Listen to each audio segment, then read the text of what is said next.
this lecture is part 1 on preconception nutrition. And this is what happened to my slide, so please ignore this. Y'all have a prettier one, right?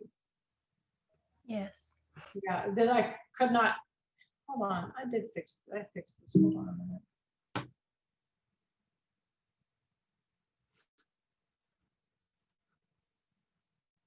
Oh man, okay, just hold on.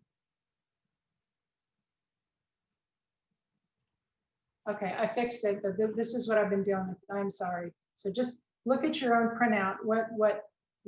And this was very professional, just so you know, in PowerPoint, and I don't have it on my computer, so I'm so sorry. But so preconception matters, and please, instead of me reading to you, let me talk about this a little bit. A lot of pregnancies are unplanned, maybe half of them in the United States. And some of them are a blessing. That's what people want. They're ready, they're set up, they've got the financial wherewithal, they're educated, and their health is good. And so those unplanned pregnancies are fine. But in many cases, they're not fine because people are too young, they don't have money, they're not educated. And so because they're not educated and don't have their earning potential is reduced, and then so it's hard for them to raise a family, provide the benefits that they can, and the young adulthood is hard.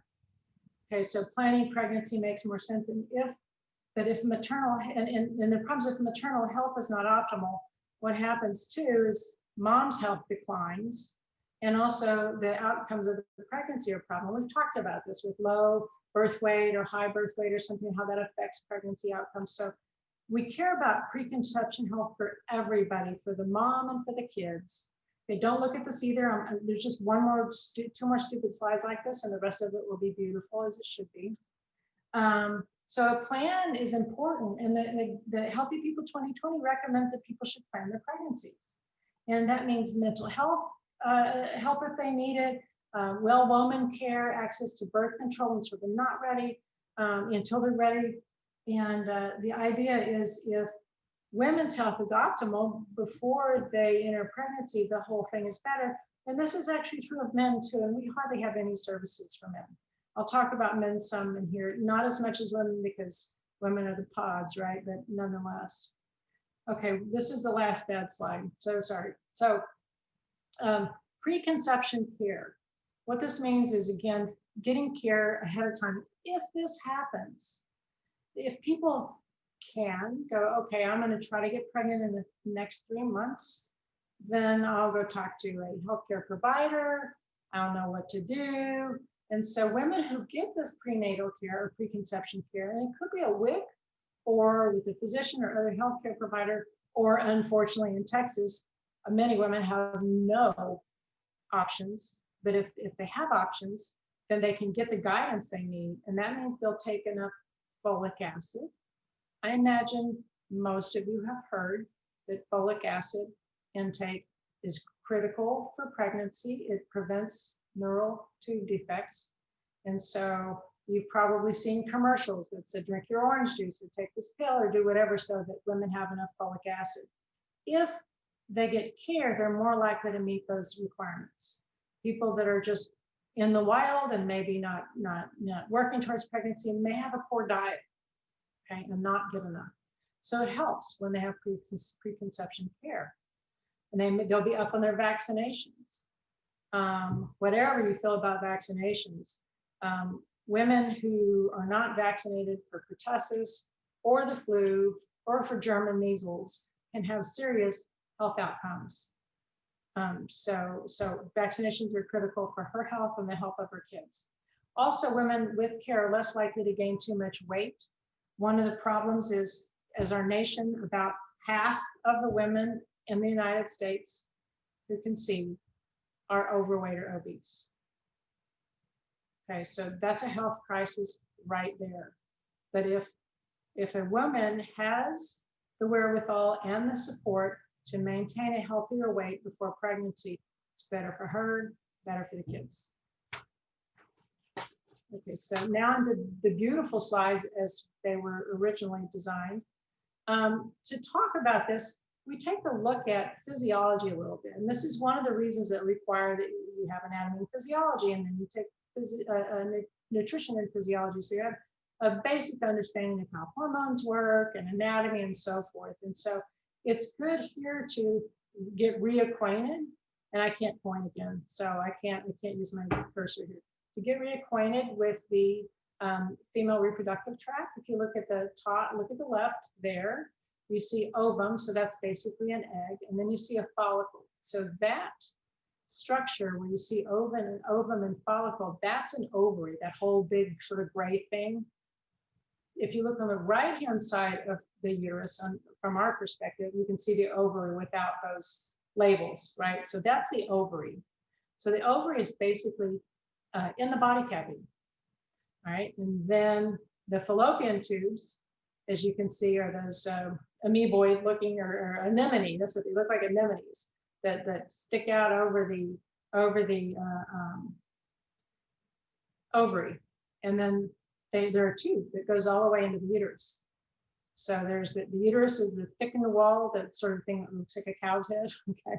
Endometrium is a lining of the uterus, and then you have a cervical canal, which is at the very end of the uterus is a very thin canal called the cervical canal. And then there's a cervix, and that's a pinhole that opens during menstruation to allow the menstruation to happen, and then stays shut most of the time. Not shut, but tight. This helps prevent, bacterial infection. Doesn't stop it, but it can help. Okay, so that's just to give you an overview of the structure. So here's a close-up. And the bottom is the ovary. It's light green or whatever that is, seafoam green, I guess. And you can see how there's several sort of donut-looking items there. I don't know what you would look like to you. So the ovary actually in a woman, a girl, the time of her birth, she has 500 potential eggs. Okay, split pretty much between the two ovaries.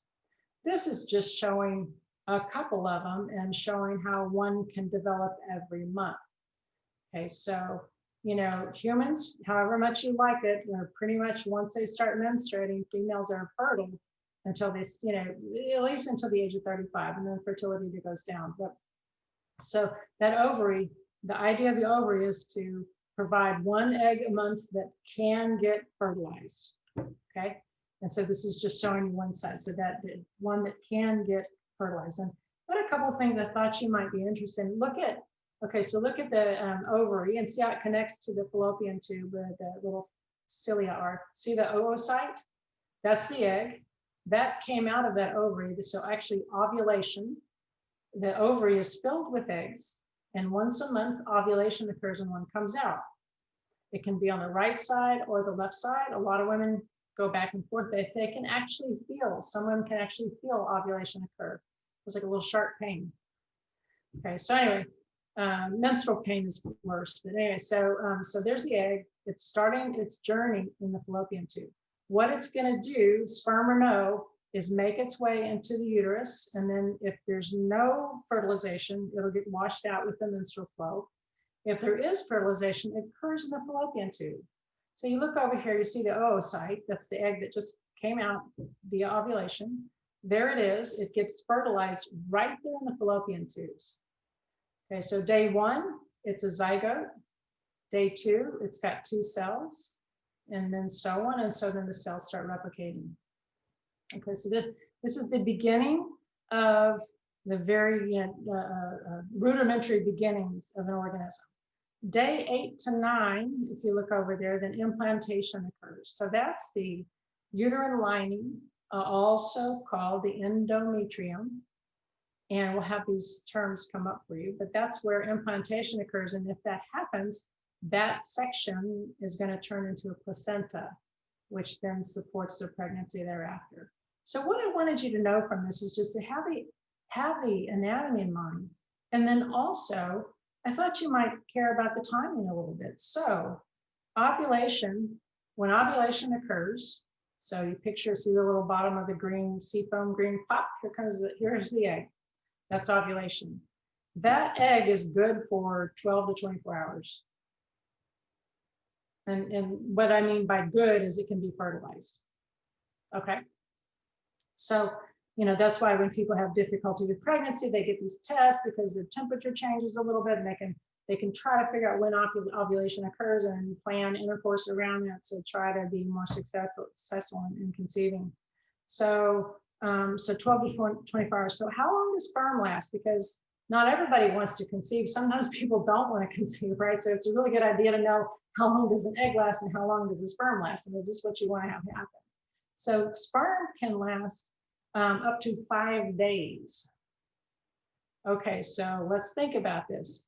Let's say you want to get pregnant. Well, if you know you're going to ovulate 2 days from now, then sex right now is a good idea, right? Because that's in your window of time for the sperm to survive and the egg to survive. But if you don't want to get pregnant and you know ovulation is 2 days, that's not a good time to have unprotected sex, right? Because there's a really high chance that fertilization can occur. So knowing how long fertility lasts is nice. Having said this, I don't know if you guys have heard these stories before, but this is the norm. And that means it's an average. Not everybody's menstrual cycle is the same number of days. Not everybody, so there's all that. But what's been interesting about this in times of famine and war, where people are super stressed and underfed and away from their sexual partner for months on end, people have been known to spontaneously, let's say you've been away from your partner for a year and then they show up for a weekend. Sorry, I don't mean to make it sound romantic, but so they're there, okay, and then whatever happens, right? And so even if she's not ready to ovulate, she may ovulate then because of the stress of the situation. So sometimes it's not the clock where we go, oh, I'm going to ovulate, and usually it's your period starts, and then 14 days later you ovulate.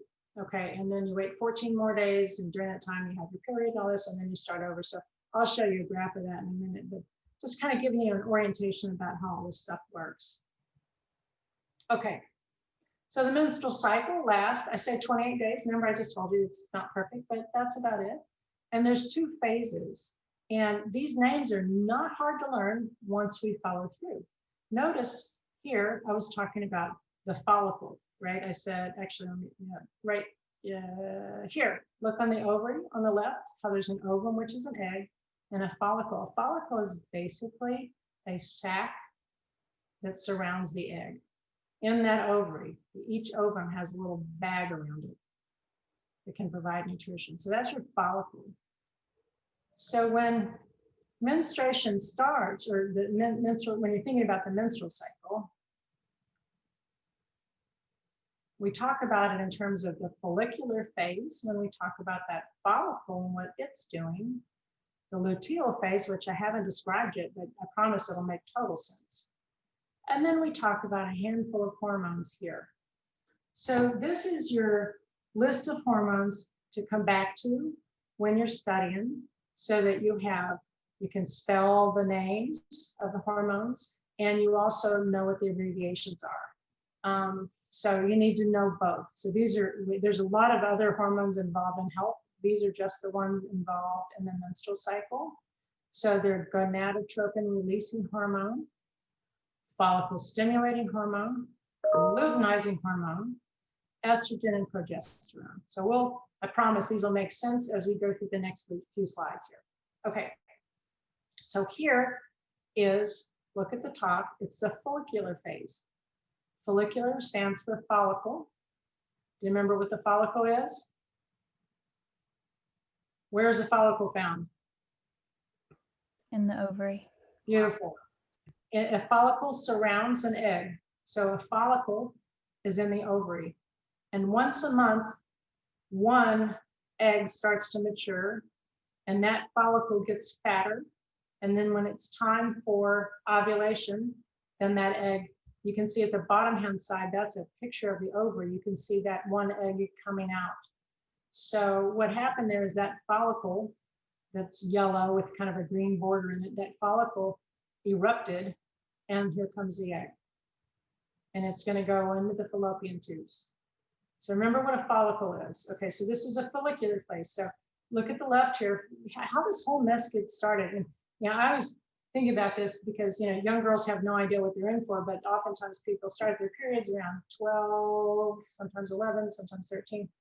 And then without all the miracle birth control pills that people take now, they have a menstrual cycle once a year, so 12 times a year for like 4 decades. So it's a long time to put in all this reproductive energy for 1 or 2 kids or more, depending. But I'm just saying, it's a lot of periods, y'all. Okay, not everybody likes their periods, but anyway, so the brain sets this up over and over again. So on the left, gonadotropin releasing hormone, that's number 1. Hypothalamus, part of the brain, it's in the brain's involved.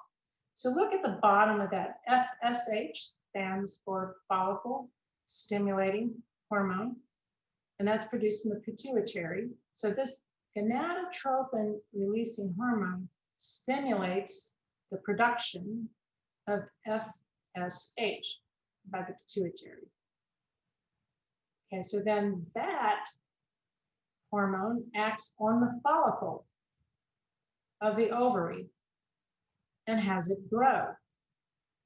Okay, so the follicle, if you can look at that picture of the ovary, there's a little tiny follicle, and then it seems to be getting bigger and bigger along the top until it pops. That's intended to show you what one follicle looks like during a month period of time, or one matures and it's ready for pregnancy. So that's the follicle growth. That's why this is called the follicular phase, because it's stimulated by follicle stimulating hormone, and it has to do with the follicle, development of the follicle. So then go up to the diagram and see also what happens is gonadotropin releasing hormone also stimulates the production of luteinizing hormone. Now remember, these hormones are all labeled on the previous slide, so you don't need to write down the spelling now, but you need to go back and study. Okay, so luteinizing hormone, this is a critical one. And so what it does is it tells the follicle to rupture. Okay, so if you look at the ovary again, the follicle starts out, it's getting bigger and bigger and bigger, it's growing. That's due to follicle stimulating hormone. And then when it pops or ovulates, that's rupture. And that's caused by luteinizing hormone. And this is the kind of thing that fertility specialists work with, right? They can check for follicle stimulating hormone, they can check for these things and help people figure out, troubleshoot pregnancy issues. Okay, so the next few slides are going to take off just on this. I use the same diagram, we'll follow through, and then I think this will make total sense for you. Okay, so both of these increase estrogen. Okay, so what is that going to do? Estrogen stops you from ovulating some more. You only want to ovulate once, right, per month? Like you want to, if you're going to get pregnant, you want one pregnancy. You don't want to have a litter that's a month apart, right? So you stop being fertile if actually fertilization occurs. Okay, so this is taking off from that same diagram. Remember, let's look back here. Remember this started, you see the red number 1, the red number 2, the red number 3. The next slide shows the red number 4, 5, and 6. So it's a continuation of the menstrual cycle. But now it's called the luteal phase. And here's why. Look at the yellow box.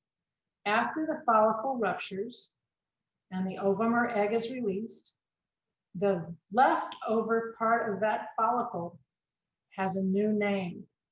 That follicle, when the egg is gone, that follicle becomes an organ that produces hormones. The name of that hormone or that follicle is now called the corpus luteum. Corpus means body, and luteum means yellow. So it just looks yellow. So let's go back and take a look. Okay, we're talking about the luteal phase now. Okay, look here on the right at the ovary diagram at the bottom. Notice that that's a follicle, and the follicle ruptures. Now that the follicle ruptures and the egg comes out, that follicle closes up and produces hormones. And it's yellow, this body is yellow in color. What's the name of it? Corpus luteum. That's it. Okay, so that follicle, once the egg is released, is called the corpus luteum. Okay, so now instead of a follicle, once the egg's gone, it's a corpus luteum, and this phase of the menstrual cycle then is called the luteal phase. Now, this little follicle produces lots of estrogen and progesterone. And that is what gets you ready for pregnancy month after month after month, year after year after year, just in case, just in case. This is a human condition, okay? So every month, the estrogen and progesterone produced after ovulation occurs cause a thickening of the lining. Endometrium is a uterine lining, uterus, the lining of the uterus, and it gets thick. And both estrogen and progesterone cause them to get thick. And they also, progesterone can also cause breast engorgement. Some people feel uncomfortable once a month. These are some of the symptoms of menstrual cycle. And it also stops us from getting more eggs going, just in case. So the body's ready to go. Now, let's say no fertilization occurs. Okay, see those gray letters I have there? That's the same stuff from the previous slide. So I'm just showing you for continuity. So after that, we've got 7A. If we don't, if conception doesn't occur, there's no sperm, then that body, the corpus luteum, just starts to fall apart, stops producing estrogen and progesterone, or at least decreases it. And then the uterine lining breaks down and menstruation occurs. That's what happens month after month with the menstrual cycle with no fertilization. Okay, if fertilization occurs, this is a different set of scenarios, okay? So you can see the first diagram, you can see a sperm's coming up. Gonna remember that fertilization occurs in the fallopian tube. Remember, sperm can last up to 5 days, some of them. And the egg is what, 12 to 24 hours? So fertilization can happen. And then you can see in the middle diagram that now is a multicellular thing that can implant into the uterine lining. So you can see a closer look at that implantation there. Now that's when implantation occurs, is when you can find out if you're pregnant. This is where those positive pregnancy tests come in. Okay, so we'll just hang on to that for a moment. So that fertilized ovum is implanted, and the implant, instead of zygote, just say implant, that the embryo produces a hormone, put a big star around this, human chorionic gonadotropin. That is abbreviated HCG.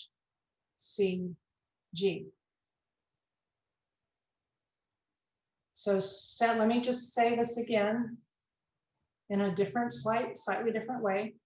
Cells that originate from the embryo, those cells are the ones that produce this hormone, human chorionic gonadotropin. That is what we test for pregnancy. So when people have those pregnancy tests and they'll, wait in the first urine in the morning, they'll urinate on a stick. If they have enough human chorionic gonadotropin to register, that gives them a plus sign on the pregnancy test. Okay. And so if people take the test too early, let's say they have intercourse and maybe they're even going to be pregnant, but we're just looking at it 2 days, and you did a pregnancy test, then it would be negative because there wouldn't be that hormone produced. Doesn't get produced until there's implantation. Implantation occurs, and at that point in time, the cells that originated from the joining of the sperm and egg, those cells produce a hormone, and that's what we test for, because you're not going to have that hormone if you're not pregnant. Now, that hormone changes the whole thing, okay? Because pregnancy happened, that corpus luteum doesn't fall apart. In fact, it gets robust, and it continues to produce the hormones that are needed to maintain the pregnancy. So menstrual flow doesn't happen in general. Sometimes people slough a few cells. That's not the end of the world, but generally you don't have a period anymore. And so people might know, oh, well, I missed a period, I might be pregnant, but they've been pregnant for a while by now. Okay. I'm, Dr. Michelle, yeah, can you repeat why menstruation stops? okay, yes. In pregnancy? Yes. Okay, so let's take a look at this. So if you look at the fertilized ovum divides and implants, right? And so at the bottom right hand, the zygote produces this hormone. That hormone it causes the corpus luteum to stay there, and it keeps producing estrogen and progesterone. It's the estrogen and progesterone that keep the uterine lining thick. And if you keep those levels high, it won't slough off. Okay, instead it will stay there and serve as a bed for implantation. Does that make sense? Cool. Yes. All right. So this is a diagram from your book. I'm going to let you take a look at it on your own because it basically is a graphical view of looking at the same information. Some people learn from this, some don't like it so much. So I'm just going to show you here. Also notice that there's a video, and that video is posted on your module. And these videos are just incredibly helpful in terms of understanding the information. So what I just described is captured in 2 very nice videos that are posted for you. So here's the whole pregnancy test I was just talking about. Okay, on the left, in the case of a pregnancy test, human, that HCG is human chorionic gonadotropin. And if that's there, it can be, you can see it, those rapid pregnancy tests or sensitive ones may see it about a week after fertilization. And then the levels start doubling. For someone that if they suspect they're pregnant, they can go and get a blood test and they'll measure the actual HCG levels. And then they'll come back later and they should be doubling every 2 to 3 days if it's a viable pregnancy. Sometimes people get pregnant and then they have miscarriage, and so their levels go up and then they go down. I'm not going to talk about the right-hand side of this right now, so just put across through. It's too complicated. Okay, so we have a billion slides for women because of all the obvious things. So here's our slide for men. I don't ask these hormone questions because they're not related to the pregnancy. So I just want to make sure you have a revision or review of the anatomy.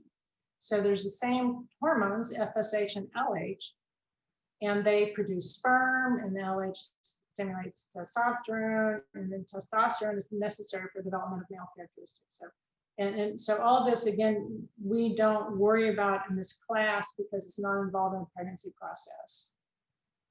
Okay, so issues that matter an awful lot to people are infertility and subfertility. You know, some people it's so very easy for them to become pregnant. There's a variety of reasons for that. You know, there's no scarring of the fallopian tubes. Maybe it's easier when they're younger. Their hormone balance may be good, but some people have issues with infertility. And it's defined as the inability to get pregnant after 12 or more months of regular unprotected sex, sexual intercourse. And subfertility just means it's not working. You try here, you try here, you try here, and it's not working. So this is one issue that people face. There are several conditions that affect fertility. And so I'm going to go through each of those. And this may seem like a lot of information, but it's very, very useful, especially if you ever work with families or around the pregnancy issue. These issues listed here are nutritional related conditions for the most part that affect overall health, including maternal health and pregnancy and fertility. So we'll start their number here, and this is the next slide is age. And look at the graph there. What you can see where the arrow points to 35? Okay, so and then you look at the graph over and you look at the 0. So and a female is born with 100% of her ovarian reserve, and then by the time she's 35, it's almost down to 5% of what she was born with. And then you can see between the ages of 35 and 55 where really there's not enough eggs there to matter. So some people can get pregnant, there's been some cases where people are close to 50, but usually 35 is a time where the fertility is going down a little bit, or it can drop sharply, apologies. Now, we all know this too. The older a woman is, the more likely she has to have maybe a chromosomal abnormality. And so with men, I wanted to talk about this too, because it's not just women. So with men, fertility declines every year. Now you've heard that people can have kids, in their 80s, and that's absolutely true. Not true for women, but true for men. But the sperm quality does decline with age, and that can also increase risk for Down syndrome. And also, older men are more likely to have child with schizophrenia. So age is one factor. It doesn't mean don't reproduce. It means you've got some challenges. Endometriosis. I have a video for this you just absolutely need to watch. I have it posted for you. If you don't know what this is, you're just going to be stunned by how interesting it is. Usually in a classroom, I ask people, how many of you have heard of this? And usually about a third have. That means a lot of people have not. Endometriosis. Endometrium, remember, refers to the lining of the uterus. Endometriosis is a condition of that lining. And in red on the left, it says, this occurs when bits of endometrial tissue grow in other organs, not just inside of the uterus. Okay, usually I'm pointing here, so go with me on this. See the uterus on the right-hand side? That's normally where implantation occurs, and that's where the placenta occurs, and that's where we form a sac that holds a fetus, right? So that's the uterus. If you follow up on the left-hand side, you see the fallopian tube. Notice those little red dots there? Those are dots that originated from the inside of the uterus. They actually went, there's a couple theories about it. Here's one. Sometimes during a period, instead of all of the flow going out, some of it may go back and go up the fallopian tubes. So there's blood and endometrial tissue up in the fallopian tubes, and actually can go out into the body cavity, because between the ovary and the fallopian tube, there's openings. So if you're squirting menstrual fluid up that fallopian tube, it can go into the body cavity. So some cells from the endometrium, that's what those little red dots are, attached to the organs.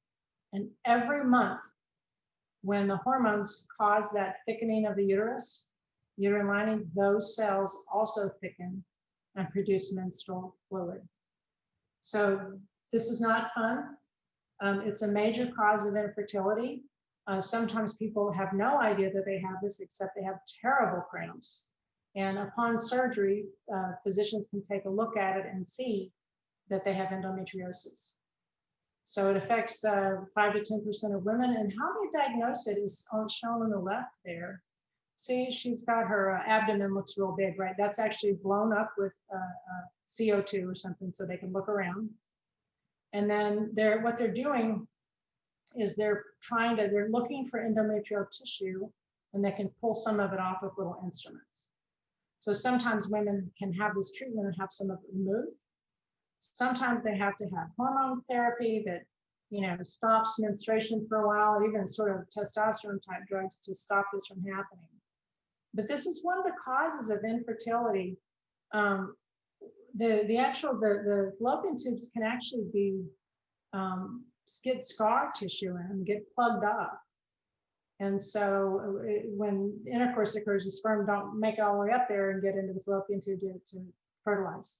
So there's a lot of treatments people can have with this. There's medication they can go through, and they can, there's hope here, but this is why people are infertile. It's nice to have a healthcare system that actually gives them a shot and figure out what's going on.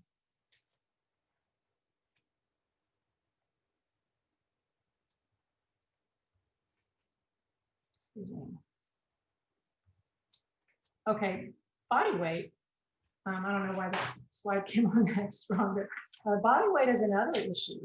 So women that are overweight have increased risks for having irregular periods, or more insulin because they've got metabolic syndrome, or they're less likely to ovulate. They have PCOS, put a star by that. I'm going to explain what that is on a future slide. They're more likely to have that. Their risk is greater for surgical delivery, high birth weight baby. We've already talked about this. They have trouble with breastfeeding, and and the reality, losing weight may restore ovulation. So this is a hope for women that are overweight, but a lot of women that are overweight have trouble with fertility and then also with just pregnancy outcome. For males, the risk of overweight is lower testosterone, which can affect sperm quality. And again, lifestyle changes. Now, ideally, we don't want to get this unhealthy in the first place, but we can help people recover and get back to where they need to be for a lifestyle. Okay, underweight. This is also a problem. And for women, you know, this number is BMI is less than 19 is associated with infertility. Now, a lot of girls between the ages of 15 and 25 or 30 have low BMIs. I guess they're not girls after 18, but then they can still conceive in many cases. But sometimes when people have low body weight or underweight, then they may have trouble conceiving. It could be that they don't have enough fat to support enough estrogen, and so the menstrual cycle is not quite as regular. So there's a variety of reasons for this. So if she's way underweight, gaining weight may be the help. I have the term amenorrhea there. Amenorrhea means not having a period. So some women, their body weight can be so low that they cease to menstruate. We'll talk about this when we get to eating disorders. But this is a red flag. If someone stops menstruating and they're not taking birth control pills and they just stop, they need to see an endocrinologist and figure out what's going on. And for males, underweight can have the same problem as reduced testosterone. So I'm going to stop here and see if you have any questions, because I've shared a lot of information with you. I want to see if you have any questions. There was a question in the chat. What risk is associated with elevated insulin during pregnancy? Okay, let me get to that. Okay. This is going to be a long story, and we'll get to this in a minute when we talk about polycystic ovarian syndrome. But insulin, when that's high, and this is more than you need to know right now, but I'll just tell you, when that's high, it can be associated with high testosterone levels too.